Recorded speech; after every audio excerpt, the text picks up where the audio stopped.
What would a 20% US tariff on European autos mean for Porsche sales in the US market? You know, United States is a very important market for us, has been for 70 years.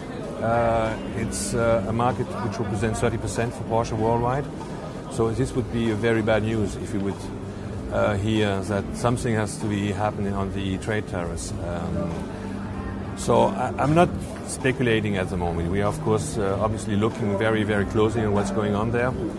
We know that a lot of discussions are taking place between Europe at the moment and the United States. We are in favor of global fair trade, full stop.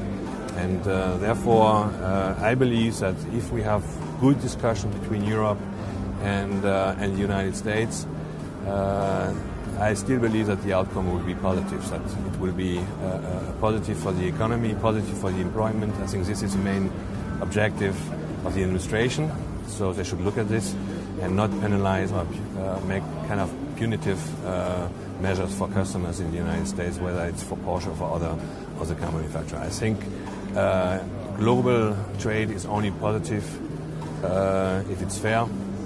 It has to be fair, and I'm still very hopeful that it will go in this direction. 2017 was a record year for Porsche sales in the US, 55,400 units. You're unlikely to get that level of sales if the 20% We have a very strong development in the United States. It was a record year last year.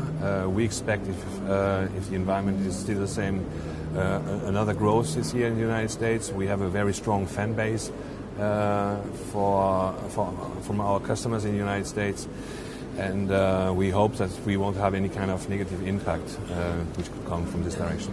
Have you put any contingencies in place to mitigate those tariffs should they come into place, in terms of, do you double down in other markets? Do you cut R&D spending? Are you looking at contingencies? No, I think for the moment it's just about speculation. We are hearing, we know that a discussion is taking place. It's too early to know exactly what could happen, and too early to make any kind of scenarios. Again, we are confident. We are on a very strong economy base in the United States. We have a strong base fan. We have strong partners. The feedback I hear from the moment is that everybody is looking for a global fair trade policy, also coming from the United States, and therefore we're not starting to make any kind of catastrophic scenarios. It could have an impact for sure, and we wouldn't be able to swallow all the increase in tariffs if this would occur. It would go in the wrong direction. So no. You would have to pass that tariff on to the customer. A certain big part of it, absolutely. Do you still rule out setting up production facilities in the US? You know, I get this question very often. So, do you think about production in the United States? First, I think you need a certain scale to do this. And we are selling 60,000 cars in the United States, not just with one model, but with 6 models. So it's definitely too small to think about a local production for, in our case. Second, the made in Germany for our customers in the United States is still a very important factor. The quality they expect from a German manufacturer producing in Germany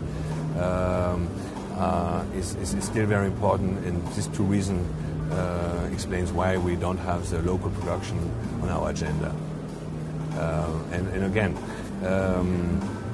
we are investing a lot in the United States. We are investing a lot with our partners, with our dealers. We have invested heavily in Porsche experience centers, because we believe that in the area of digitalization, we still need to touch, to feel our products, especially when these are emotional products. We're investing heavily with our partners, with our dealers, and we feel at home. We have always been at home in the United States. Porsche has become successful because of the United States, the early history of this, and therefore I don't believe that we could be seen as a threat of national security in the United States. We are at home. I think we belong to the United States, and I hope that the people in charge will do the right thing. But you're not completely ruling out producing in the US at some point? No, not at all. What do you mean?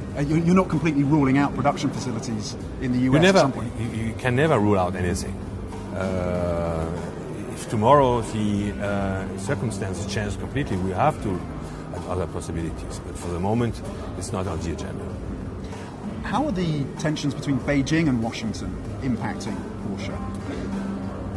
I think the worst thing which is happening at the moment is not about what could happen and what kind of scenarios you could work and what kind of speculation you have to discuss. It creates uncertainty, and this is never good. And I hope that this discussion will come to an end very quickly, because uncertainty deregulates the markets, creates tensions, and takes out confidence of consumers in the future. And therefore, this is something we have to look very carefully and hope that it will come to an end very quickly. I'm wondering if you're seeing buyers in China migrating from some of your US competitors to you, given that US companies now face tariffs here of 40%, you face 15%. It's too early to say that, and we are not speculating on that. I mean, I'm not saying that I'm happy that BMW is producing in the United States and therefore gets a disadvantage in China. That's not the right thing to do. We are an open market.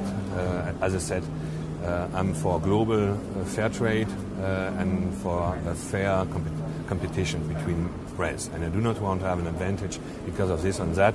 I want to be the best because of our products, of our values and our brands. That's it. What are sales looking like in China for 2018? Strong. I mean, we have a very strong development. China has become the most single market in the world for us.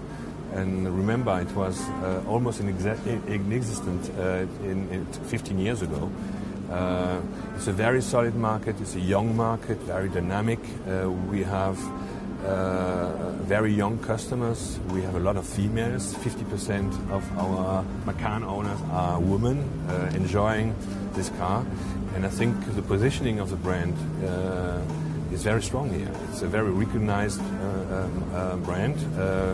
Our consumers, our customers are very experts in what they talk about, and they enjoy driving it. And I think all the values we're bringing in it, innovation, tradition as well, fit to what they expect here. And the Macan obviously benefits from that surging demand still for SUVs in China. And do you see that demand for SUVs starting to come off at all, or is it going to be sustained? I see in the premium segment, I see the SUV demand continuing to develop.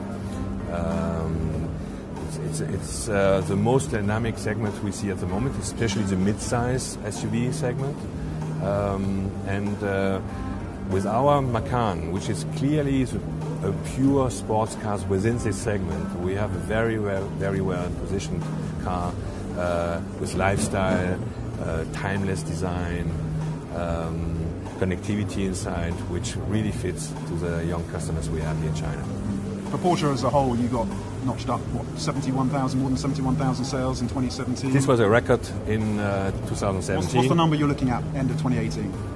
That's a good number. We are never defining our success based on a volume.